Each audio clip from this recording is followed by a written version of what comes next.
छोटौन की शादी को लेकर हुआ बोस हाउस में हंगामा। क्या झनक नहीं अटेंड करेगी छोटौन की शादी?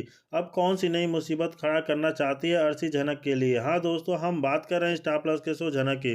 तो दोस्तों, आगे बढ़ने से पहले अगर आप इस चैनल पर नए हैं तो इसे सब्सक्राइब कर दीजिए, साथ ही बेल आइकन दबाना ना भूलें। वीडियो अच्छा लगे तो इसे लाइक जरूर कीजिएगा। चलिए आगे बढ़ते हैं दोस्तों।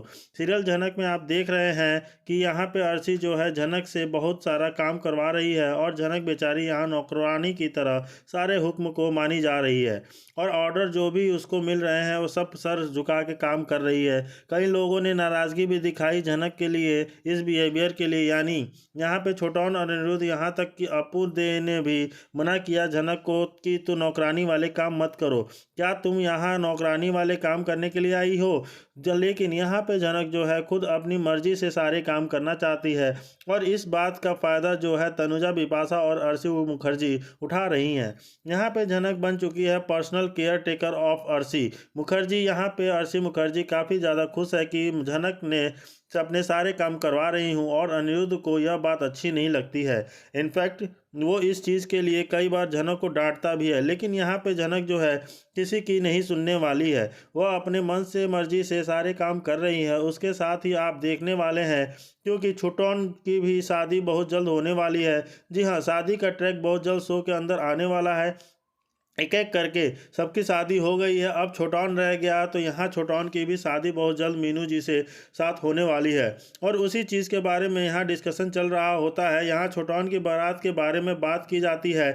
मिमी अर्शी को कहती है कि आप छोटौन की शादी में जा नहीं पाएंगी, यानी आप बारात में शामिल नहीं हो पाएंगी क्योंकि आप प्रेग्नेंट हैं। तो उसके लिए इतना चलना फिरना ठीक नहीं है, आपको आराम करना चाहिए घर पे उसके साथ ही। यहाँ पे वो कहती है तो उसका मतलब दादा साहब शायद आपको छोड़कर जाएंगे। तो यहाँ पे अर्शी कहती है मुझे कोई भी प्रॉब्लम नहीं है, मुझे कोई भी दिक्कत नहीं है कि अगर अनिरुद्ध मुझे छोड़कर बारात में जाएगा, मैं यहाँ आराम से अकेले रह लूँगी। लेकिन मेरे साथ यहाँ झनक भी तो होगी मेरा ख्याल रखने के लिए। जी हाँ दोस्तों, यहाँ पे अर्शी मुखर्जी खुद नहीं जा सकती हैं छोटौन की शादी में, तो वो यहाँ पे झनक को भी साने नहीं देने वाली हैं और उसको मना करने वाली हैं। यानी वो डायरेक्ट तो नहीं कहेगी झनक को कि झनक तुम छोटौन की शादी में यानी उसकी बारात में शामिल मत हो। वो बस ऐसे बात करेगी कि अब झनक तो मेरी केयर टेकर है, मुझे अब यहाँ कहाँ किसकी ज़रूरत पड़ जाए नहीं पता, तो इसलिए झनक हमेशा मेरे साथ रहने वाली है। तो अब सब लोग बारात में जाएंगे तो मैं अकेले थोड़ी ना रहूँगी, घर में मेरा ख्याल रखने के लिए कोई तो होना चाहिए ना। और झनक को बेटर कोई हो कौन हो सकता है? तो यहाँ पे वो इनडायरेक्टली कहने वाली है कि मेरा ख्याल रखने के लिए झनक है ना, तो बस मुझे कोई टेंशन नहीं है, मैं आराम से घर पर रह लूँगी। अब दोस्तों, यह बात सुनकर यहाँ छोटौन भड़क जाता है और आप कौन होती हो झनक को रोकने वाली? मतलब तुम्हारी वजह से अब झनक मेरी शादी में भी नहीं जाएगी? ऐसी बिल्कुल भी नहीं होगा अर्शी, तुम्हारी मनमर्जी बिल्कुल नहीं चलने वाली है। मैं चाहता हूँ कि मेरे बारात में झनक जाए और डेफिनेटली वो जाएगी, तुम उससे नहीं रोकने वाली। उसके साथ ही यहाँ पे आप देखने वाले हैं झनक भी यहाँ भड़क पड़ती है और कहती है कि आप नहीं होती तो मुझे ये पता ना आने वाला है कि मुझे बारात में जाना चाहिए या नहीं जाना चाहिए।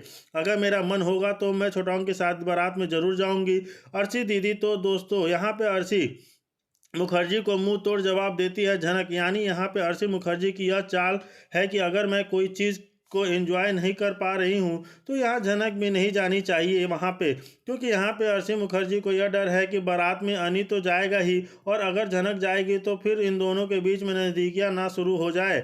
इस बात का यहाँ अर्शी मुखर्जी को डर सता रहा है और इन दोनों पे नज़र रखने वाला है कोई नहीं होगा। जी, अर्शी मुखर्जी खुद नहीं जा सकती हैं, उसकी हालत ऐसी नहीं है कि वह कभी जा पाए। इन दोनों की नज़दीकियों को कौन रोकेगा? इस बात के डर से के मारे वह झनक को रोकना चाहती है और अनिरुद्ध को वो नहीं ला पाएगी क्योंकि लेकिन वह झनक को रोकना चाहती है। अब देखना यह होगा कि क्या झनक सच में यहाँ रुकती है या नहीं रुकती है। साथ ही दोस्तों, यहाँ पे जो है झनक की ज़िंदगी में एक और नई मुसीबत आने ही वाली है। जैसा कि आपने प्रोमो में देखा था कि विवान ने कॉल किया था झनक को कि मैं अपने बच्चे को लेकर तुम्हारे पास आ रहा हूँ क्योंकि मेरे बच्चे की हालत ठीक नहीं है, उसे माँ की ज़रूरत है। तुम्हारे पास था तो बहुत अच्छे से था, अब वह अकेले रह गया है, अब उसको बहुत ज़्यादा तुम्हारी याद आ रही है। तुम अगर यहाँ नहीं आ सकती तो मैं ही अपने बच्चे को लेकर तुम्हारे पास आता हूँ, वह तुम्हारे साथ थोड़े टाइम रहेगा तो शायद ठीक हो जाए।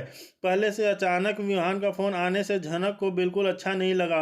वो घर छोड़ चुकी है, अब दोबारा से उन यादों के बीच में नहीं जाना चाहती। अब दोस्तों, झनक के साथ यही सबसे बड़ी प्रॉब्लम है कि वह किसी के ऊपर अगर एहसान कर देती है तो सामने वाला बस उसका फ़ायदा ही उठाता है। अब झनक ने यहाँ इंसानियत के नाते उसके बच्चे को संभाला, उसके परिवार को देखा।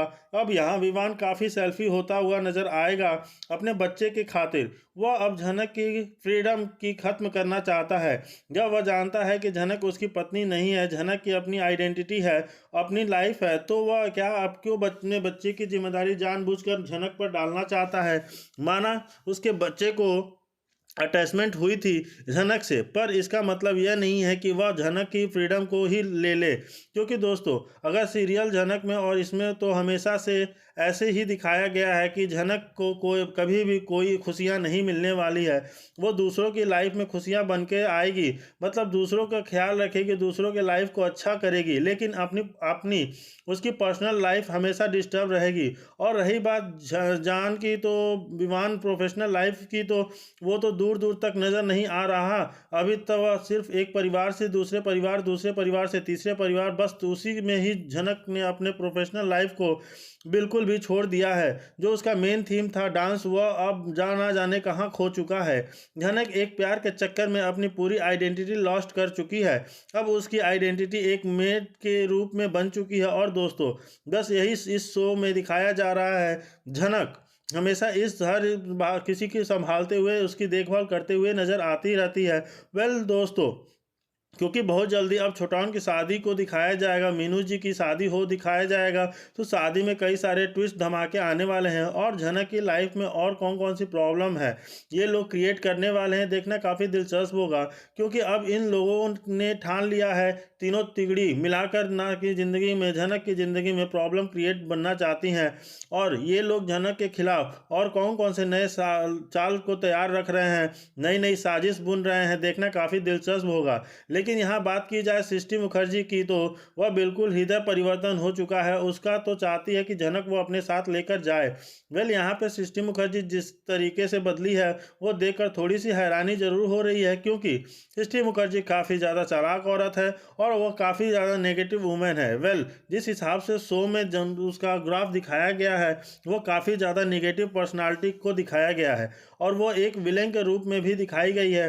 तो इतनी अचानक से अपनी बेटी के लिए प्यार उमड़ पाना, यह दाल में कुछ तो काला ही नज़र आ रहा है। और रही बात यहाँ पे अर्शी मुखर्जी की और सृष्टि मुखर्जी की बिल्डिंग, तो वो तो काफ़ी ज़्यादा खट्टा मीठा हो चुका है। इनफैक्ट काफ़ी ज़्यादा खटास पड़ चुकी है दोनों के बीच में, उन दोनों के रिश्ते में।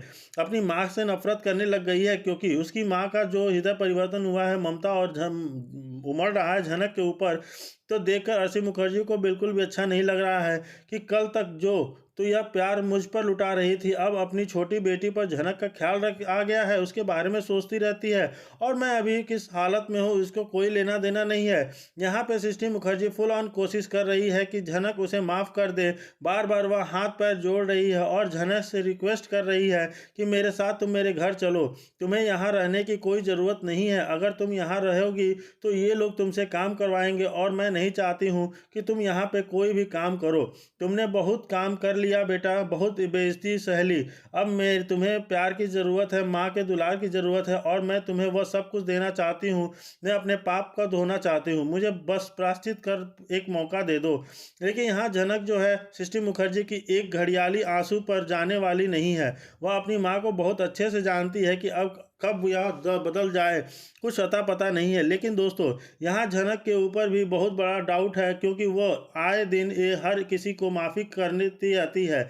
कोई भी कितना भी बड़ा उसका जान का दुश्मन हो, उसके खिलाफ षड्यंत्र रच रहा हो, उसे जान से मारने की कोशिश करे। लेकिन झनक जो है महानता की देवी है, वह हमेशा वही दिखाएगी और उसे माफ़ करने की कोशिश करेगी। किसी सृष्टि मुखर्जी को भी कई बार उसने माफ़ किया है।